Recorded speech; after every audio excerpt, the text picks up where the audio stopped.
पिछले कुछ सालों में जीवन के निशान तलाशने के लिए पृथ्वी से अनेक मिशन मंगल ग्रह पर पहुंचे हैं। ये मिशन बुनियादी रूप से एस्ट्रोबायोलॉजिकल नेचर के होते हैं और इनका लक्ष्य पिछले जीवन के निशान खोजने, मंगल पर रहने लायक होने और ग्रह के पृथ्वी जैसी स्थितियों से आज के ठंडे रेगिस्तान तक विकसित होने का अध्ययन करना है। 1960 के दशक से आज तक कुल 50 मिशन मंगल तक भेजे जा चुके हैं और उनमें से लगभग 35 नाकाम रहे हैं। फिर भी मंगल ग्रह के लिए मिशंस लगातार बन रहे हैं क्योंकि इसके भीतर से हमारे वजूद और विकास के बारे में जो जानकारी अभी निकाला जाना बाकी है वो बहुत विस्तृत है। इस ग्रह के लिए मिशंस हर 2 साल बाद लॉन्च किए जाते हैं क्योंकि एक समय अवधि होती है जिसे लॉन्च विंडो या लॉन्च पीरियड कहा जाता है।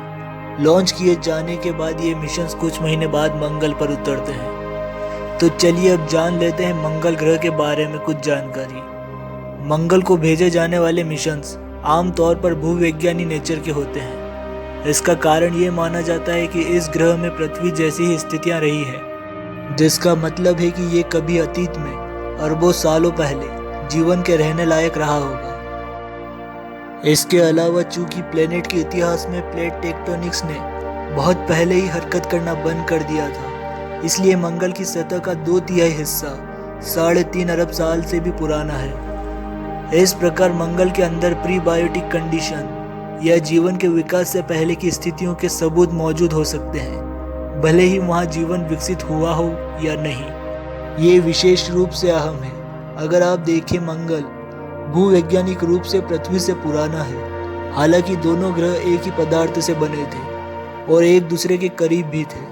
मंगल 4.6 अरब साल पहले वजूद में आया था, जबकि पृथ्वी 4.5 अरब साल पहले बनी थी। इसीलिए अतीत में अगर मंगल पर जीवन था तो वो संभवतः 4.48 अरब साल पहले विकसित होना शुरू हो गया होगा, तकरीबन उसी समय जब पृथ्वी पर शुरू हुआ।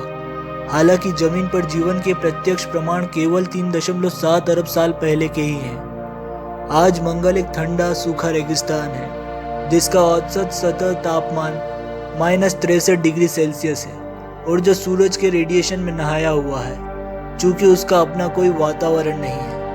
ऐसा इसलिए है कि चुंबकीय क्षेत्र खो देने के बाद प्लेनेट ने एक धीमी प्रक्रिया के तहत अपना वातावरण भी खो दिया, जिसे जीन्स एस्केप कहते हैं। जब सौर वायु ने इसके वातावरण को खत्म करना शुरू कर दिया और इसके कम गुरुत्वाकर्षण की वजह से गैसें अलग होकर स्पेस में जाने लगी। आयरन ऑक्साइड की मौजूदगी की वजह से ग्रह की सतह लाल रंग की होती है और इसमें सल्फर और क्लोरीन जैसे अन्य पदार्थ या तत्व होते हैं जो तुरंत भाप बन जाते हैं। ज्वालामुखी गतिविधि की वजह से मैग्मा से सतह पर चट्टानें बन गई। उसके बाद से ग्रह पर यह गतिविधि बंद हो गई। ये प्लेनेट अब बहुत से लुप्त अथवा निष्क्रिय ज्वालामुखियों का आवास है। मंगल पर 2 चांद भी है, फोबोस और डेमोस, जो अनियमित आकार के हैं। अंदर से मंगल पृथ्वी की तरह ही है।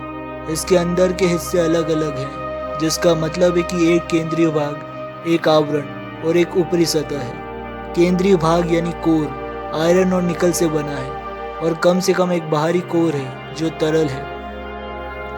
वातावरण और चुंबकीय क्षेत्र के न होने की वजह से प्लेनेट ने अपने सुरक्षात्मक गुण खो दिए हैं और माना जाता है कि अगर इसमें पहले कोई जीवन रहा भी होगा तो वो खत्म हो गया होगा।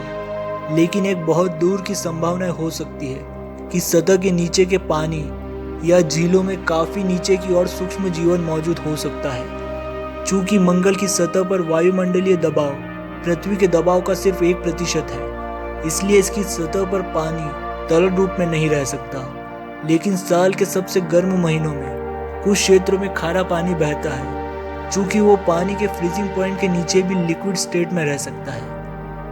ग्रह पर फिलहाल 2 रोवर्स सक्रिय हैं और ये दोनों नासा से हैं। वहीं 8 ऑर्बिटर्स सक्रिय हैं। ये ऑर्बिटर्स ग्रह के वातावरण का अध्ययन करते हैं, मीथेन के संकेत तलाश करते हैं, सोलर रेडिएशन के प्रभाव, मंगल के भूविज्ञान, ग्रहों के विकास, जलवायु और तरल पानी की मौजूदगी का अध्ययन करते हैं और अतीत में जीवन के सबूत ढूंढते हैं। अगर आपको हमारा वीडियो अच्छा लगा है तो हमारे वीडियो को लाइक कर हमारे चैनल को सब्सक्राइब करें।